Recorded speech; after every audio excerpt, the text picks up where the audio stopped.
열린교회 성도 여러분 안녕하세요. 3월 12일 매일 성경 묵상 함께 하겠습니다. 오늘 나눌 말씀은 레위기 8장 1절에서 21절의 말씀입니다. 함께 읽겠습니다. 여호와께서 모세에게 말씀하여 이르시되 너는 아론과 그의 아들들과 함께 그 의복과 관유와 속죄제의 수송아지와 숫양 2마리와 무교병 한 광주리를 가지고 온 회중을 회막문에 모으라. 모세가 여호와께서 자기에게 명령하신 대로 하매 회중이 회막문에 모인지라. 모세가 회중에게 이르되 여호와께서 행하라고 명령하신 것이 이러하니라 하고 모세가 아론과 그의 아들들을 데려다가 물로 그들을 씻고 아론에게 속옷을 입히며 띠를 띠우고 겉옷을 입히며 에봇을 걸쳐 입히고 에봇에 장식띠를 띄워서 에봇을 몸에 메고 흉패를 붙이고 흉패에 우림과 둠밈을 넣고 그의 머리에 관을 씌우고 그 관 위 전면에 금패를 붙이니 곧 거룩한 관이라. 여호와께서 모세에게 명령하신 것과 같았더라. 모세가 관유를 가져다가 성막과 그 안에 있는 모든 것에 발라 거룩하게 하고 또 제단에 7번 뿌리고 또 그 제단과 그 모든 기구와 물두멍과 그 받침에 발라 거룩하게 하고 또 관유를 아론의 머리에 붓고 그에게 발라 거룩하게 하고 모세가 또 아론의 아들들을 데려다가 그들에게 속옷을 입히고 띠를 띄우며 관을 씌웠으니 여호와께서 모세에게 명령하신 것과 같았더라. 모세가 또 속죄제의 수송아지를 끌어오니 아론과 그의 아들들이 그 속죄제의 수송아지 머리에 안수하매 모세가 잡고 그 피를 가져다가 손가락으로 그 피를 제단에 네 귀퉁이 뿔에 발라 제단을 깨끗하게 하고 그 피는 제단 밑에 쏟아 제단을 속하여 거룩하게 하고 또 내장에 덮인 모든 기름과 간 꺼풀과 2콩팥과 그 기름을 가져다가 모세가 제단 위에 불사르고 그 수송아지 곧 그 가죽과 고기와 똥은 진영 밖에서 불살랐으니 여호와께서 모세에게 명령하심과 같았더라.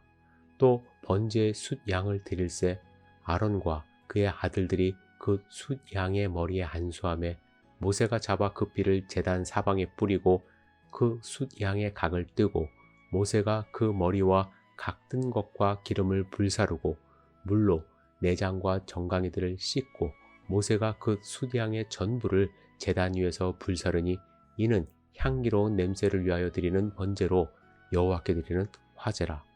여호와께서 모세에게 명령하심과 같았더라. 아멘. 오늘 본문의 말씀은 대제사장과 제사장들의 위임식 내용입니다. 위임식은 모세가 대제사장과 제사장들을 이끌며 시작됩니다. 이끈다는 표현은 위임식의 모든 주권과 선택이 하나님께 있음을 표현하는 것입니다. 아론이 대제사장 되고 그의 아들들이 제사장 되는 것은 온전히 하나님의 선택이었습니다. 하나님의 선택에 대해서 이스라엘 온 백성은 순종했습니다. 물론 광야 생활 중에 고라 자손이 반역을 일으킨 그러한 역사는 있지만 대부분의 이스라엘 백성은 하나님의 선택에 순종함으로 아론과 그의 자손들을 대제사장, 제사장들로 인정한 것입니다. 이끌림을 받은 아론과 아들들은 모세에 의하여 씻김을 받습니다. 여러분 이 장면을 한번 연상해 보시기 바랍니다. 위임식 중간에 많은 사람들이 보는 앞에서 그런 환경 속에서 온몸을 씻는다는 것은 어색한 일이죠. 그래서 어떤 학자는 손과 발만 씻었을 것이라고 주장하기도 합니다. 하지만 하나님을 섬기는 자가 정결케 되는 이 과정은 선택받은 제사장들이 가장 먼저 해야 할 일이기 때문에 온몸을 씻음받아 정결함으로 하나님께 나아가야 했던 것입니다. 이것이 그만큼 중요한 일입니다. 씻음받은 후에 옷을 입습니다. 대제사장과 제사장들의 옷이 완전히 달라집니다. 대제사장은 하나님과 이스라엘 백성 사이에 중보자 역할을 하기 때문에 이스라엘의 대표자로 또한 하나님의 메신저로 그에 상응하는 일복을 갖추어 입습니다. 반면에 제사장들은 아주 간단한 일복을 입습니다. 제사장이 하는 일은 대부분 번제단 옆에서 제물을 태우는 일입니다. 아침 저녁으로 상번제를 드려야 했고 백성들이 드리는 속죄제, 소제, 화목제, 속건제를 끊임없이 도와야 했습니다. 제사장은 철저히 자기 자신을 내려놓고 섬기는 자세로 하나님과 백성을 섬기는 사람들입니다. 화려한 옷이 필요 없습니다. 그저 하체를 가리고 섬기는 자세로 나갈 수 있는 옷이면 충분했습니다. 옷을 입은 대제사장과 제사장들은 기름 부음을 받았습니다.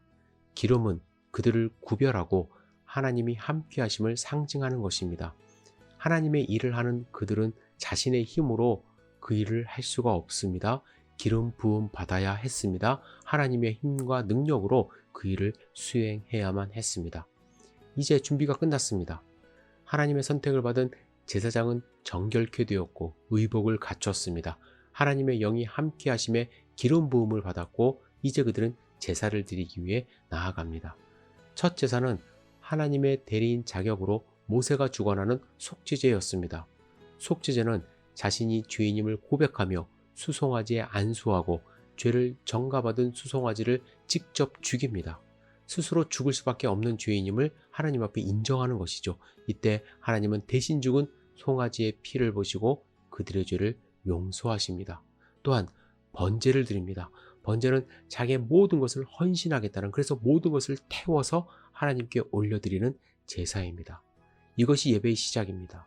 예배는 내 죄를 인정하고 나의 모든 것을 하나님께 드림으로 하나님이 주시는 용서의 은혜를 경험하는 것입니다. 여러분, 우리는 하나님이 선택하신 제사장들입니다. 자부심 가지시기 바랍니다.